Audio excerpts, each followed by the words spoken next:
नमस्कार साथियों, राजस्थान जी के कल्चर के संबंध में आज हमने पढ़ना है लोक देवता पाबू जी के बारे में।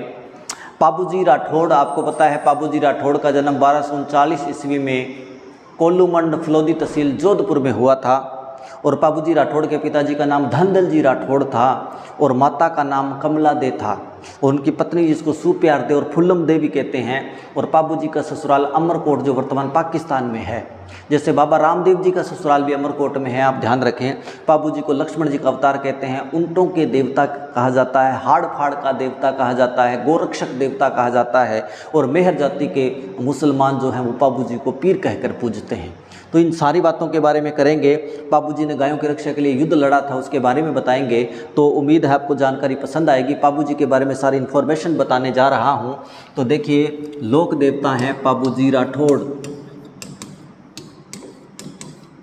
पाबू जी राठौड़ राजपूत राठौड़ थे ये। जन्म की अगर बात करें तो पाबू जी का जन्म हुआ है 1239 ईस्वी को। और जन्म हुआ है कोल्लूमंड नाम का गांव है, कोल्लूमंड फलोदी तहसील है और ज़िला है जोधपुर। जोधपुर यहीं पर इनका मंदिर भी बना हुआ है। कोल्लूमंड फलोदी जोधपुर में पाबू जी का मंदिर भी बना हुआ है, इस बात को भी ध्यान में रखें। अब देखिए, पाबू जी के पिता का नाम धनदल जी राठौड़। धनदल जी राठौड़ पाबू जी के पिताजी थे। माता का नाम है कमला दे। माता है कमला दे। पत्नी का नाम देखिए क्या है, पत्नी का नाम है फुल्लम दे। फुल्लम दे। और दूसरा नाम है इनका सुप्यार दे। सुप्यार दे और फुल्लम दे।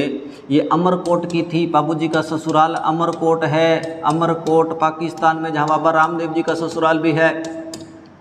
और पाबू जी की सवारी की अगर बात करते हैं तो सवारी है पाबू जी की केसर कालमी।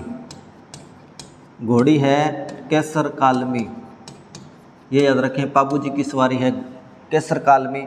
इसके अलावा पाबू जी के उपनाम की अगर बात करें, पाबू जी को क्या क्या कहा जाता है, देखिए उपनाम। उपनाम है ऊंटों के देवता। ऊंटों के देवता कहते हैं। मारवाड़ में सर्वप्रथम ऊंट लाने का श्रेय पाबू जी को ही जाता है। ऊंटों के देवता। गोरक्षक देवता, गायों की रक्षा के लिए लड़ाई लड़ी है, गोरक्षक देवता। इसके अलावा प्लेग रक्षक देवता। प्लेग हो जाने पर, प्लेग भी आपको पता है चूहों की बीमारी होती है जो इंसानों में हो जाती है, तो प्लेग की रक्षा के लिए पाबू जी की ओट ली जाती है। प्लेग रक्षक देवता भी पाबू जी हैं। हाड़ फाड़ देवता। हाड़ फाड़ देवता हैं पाबू जी। इसके अलावा पाबू जी को लक्ष्मण जी का अवतार कहते हैं। लक्ष्मण जी का अवतार, लक्ष्मण जी का अवतार कहा जाता है। और मेहर जाति के मुसलमान, मेहर जाति के मुसलमान इन्हें पीर कहकर पूजते हैं। मेहर जाति के मुसलमान पाबू जी को पीर कहते हैं भी, इस बात को भी आप ध्यान में रखें। तो देखिए, इसके बाद आपको बताता हूँ पाबू जी की पूजा किस लिए की जाती है। 1239 में जन्म हुआ और 37 वर्ष की आयु में पाबू जी की मृत्यु हो जाती है। 1276 के अंदर देंचू गांव है जोधपुर। देंचू गांव जोधपुर में अपने बहनोई जींदराव खिंची, जो कि जायल का शासक था, जींदराव खिंची से देवल चारने की गायों को छुड़ाने के लिए पाबू जी लड़ते हुए वीरगति को प्राप्त होते हैं और गायों को छुड़ाते हैं, इसलिए गोरक्षक देवता इनको कहा जाता है। मारवाड़ में सबसे पहले ऊँट लाने का श्रेय पाबू जी को जाता है। कहते हैं सिंध से, सिंध प्रांत से ऊँट लेकर आए हैं पाबू जी।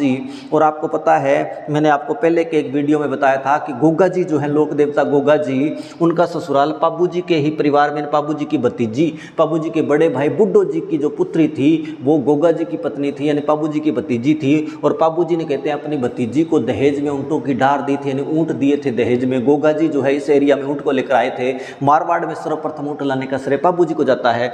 इसके अलावा देखिए, रायका और रेवारी जाति के लोग, रायका और रेवारी जाति के लोग जो ऊँट पालते हैं, रायका और रेवारी जाति के आराध्य देव हैं। रायका और रेवारी जाति के आराध्य देव अगर पूछ लिया जाए तो पापू जी हैं। ऊँट के कोई भी बीमार हो जाए, अगर ऊँट के कोई भी बीमारी हो जाए तो पापू जी की ओट ली जाती है। इस बात को भी आप ध्यान में रखें, इसलिए ऊँटों के देवता इनको कहा जाता है।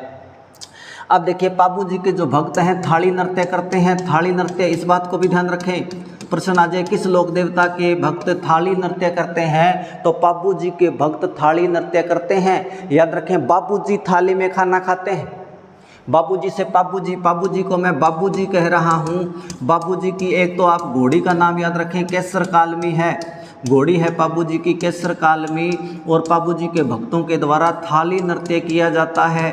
तो आप याद रखें कि बाबू जी कलम रखते हैं, कलम से कालमी, बाबूजी कलम रखते हैं और बाबूजी थाली में खाना खाते हैं, यानी थाली नृत्य बाबूजी के भक्त करते हैं। और बाबूजी की घोड़ी का नाम केसर कालमी है, इस बात को आप ध्यान में रखें। देखिए कहते हैं देवल चारणी नाम की एक महिला थी। देवल चारणी के पास एक बहुत ही खूबसूरत घोड़ी थी जिसका नाम था केसर कालमी। ये काले रंग की बहुत ही खूबसूरत घोड़ी थी केसर कालमी। और एक बार कहते हैं जींदराव खिंची, जो कि पापू जी के बहनोई थे, क्योंकि पापू जी की जो बहन थी वो जींदराव खिंची से उसका विवाह हुआ था। तो एक बार जींदराव खिंची जो है वो आते हैं कोलूमंड, और जींदराव खिंची की नज़र पड़ती है केसर कालमी घोड़ी पर, और केसर कालमी घोड़ी देवल चारणी से जींदराव खिंची मांगते हैं, लेकिन ये जो देवल चारणी है उन्हें देने से इनकार कर देती है।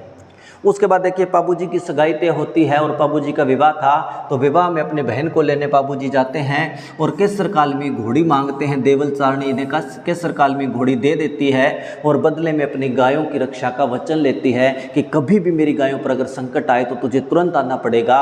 और कहा कि ये निशानी होगी कि जब ये घोड़ी हिन आए तो समझ लेना कि मेरी गायों पर संकट आए, तुझे तुरंत आना पड़ेगा। पापू जी ने वचन दिया और केसर कालमी घोड़ी लेकर अपनी बहन को लेने गए हैं जींदराव खिंची के यहाँ जायल के अंदर। और जींदराव खिंची ने जब देखा कि देवल चारणी ने घोड़ी मुझे तो दी नहीं और पापू जी को घोड़ी दे दी, तो इस बात से ईर्ष्या रखने लगा। तो कहते हैं जब पापू जी के शादी के अंदर जींदराव खिंची आया है तो देवल चारणी की गाय हाँक करके ले गया है। और उस समय पापू जी फेरे ले रहे थे और कहते हैं पापू जी के मात्र 3.5 फेरे, चौथा फेरा आधा ही हुआ था, 3.5 फेरे ही हुए थे। और पापू जी वो जो घोड़ी हिन आई है तो पापू जी ने फेरे बीच में छोड़े और अपने साथियों चांदा डेमा हरमल सलजी सोलंकी ऐसे अपने साथियों को लेकर के गए हैं। और पापू जी ने युद्ध लड़ा है देंचू गांव में। ये देंचू गांव जो है जोधपुर ज़िले में है, देंचू गांव जोधपुर में है। और 1276 ईस्वी के अंदर ये युद्ध हुआ है। कहते हैं 1276 ईस्वी के अंदर युद्ध हुआ और इस युद्ध में पापू जी वीरगति से लड़ते हुए मारे गए थे। तो 37 वर्ष की उम्र में इनकी मृत्यु हो गई थी देंचू गांव के अंदर 1276 ईस्वी में। लेकिन लाछा गुजरी की गाय छुड़ा ली इन्होंने, देवल चारणी, लाछा गुजरी नहीं, देवल चारणी की गाय छुड़ा ली थी इन्होंने। तो देवल चारणी की गाय छुड़ाने के लिए पापू जी ने युद्ध किया था और 1276 ईस्वी देंचू गांव के अंदर ये युद्ध हुआ था। इसके बाद कहते हैं इनके भाई बुड्ढो जी भी इस युद्ध में लड़े थे। बुड्ढो जी को भी मार दिया था जींदराव खिंची ने। उसके बाद बुड्ढो जी का पुत्र था एक जिसका नाम था रूपनाथ जी झरड़ा, और रूपनाथ झरड़ा जो है पापू जी के भतीजे थे। रूपनाथ झरड़ा ने बाद में जींदराव खिंची को मार करके अपने पिता और पापू जी की मौत का बदला लिया था। तो इस बात को आप ध्यान में रखें। अब देखिए पापू जी की जो फड़ है, फड़ की बात करते हैं। पापू जी की फड़ सबसे लोकप्रिय है, पापू जी की फड़ सबसे लोकप्रिय है जो नायक जाति के भोपा भोपिन द्वारा, नायक जाति के भोपा भोपिन द्वारा रावण हत्था वाद्य यंत्र बजाकर गाई जाती है। रावण हत्था वाद्य यंत्र बजाकर पापू जी की फड़ गाई जाती है। याद रखें कि पापू जी की फड़ सबसे प्रसिद्ध है, यानी सबसे लोकप्रिय फड़ है। पापू जी की सबसे चौड़ी फड़ भी है, सबसे चौड़ी फड़ है। और रावण हत्था वाद्य यंत्र बजा करके पापू जी की फड़ नायक जाति के भोपा भोपिन रात्रि में वाचन करते हैं। ऊँट के सर्रा नामक रोग हो जाए तो कहते हैं उस ऊँट को बैठा लिया जाता है, पापू जी की तस्वीर लगाई जाती है, उसके आगे जोत लगाई जाती है और पापू जी की फड़ लगाई जाती है। और भोपा भोपिन रावण हत्था बजा करके पापू जी की फड़ बांधते हैं, तो उससे कहते हैं ऊँट की बीमारी जो है वो ठीक हो जाती है। इस बात को ध्यान रखें। इसके अलावा पापू जी के जो गाथा गीत है, पापू जी के गाथा गीत पवाड़े कहलाते हैं, पवाड़े। और पापू जी के गाथा गीत पवाड़े माठ वाद्य यंत्र के साथ गाए जाते हैं। माठ वाद्य यंत्र, देखिए इसमें आपको गलत नहीं करना है। पाबूजी की फड़ पूछ लिया जाए कि पाबूजी की फड़ बांधते समय कौन सा वाद्य यंत्र बजाया जाता है, तो रावण हत्था। और पाबूजी की गाथा गीत पवाड़े गाते समय कौन सा वाद्य यंत्र बजाया जाता है, तो माठ बजाया जाता है। अब देखिए आसिया मोडजी नाम का कोई व्यक्ति है। आसिया मोडजी ने पाबूजी पर एक पाबू प्रकाश ग्रंथ लिखा है।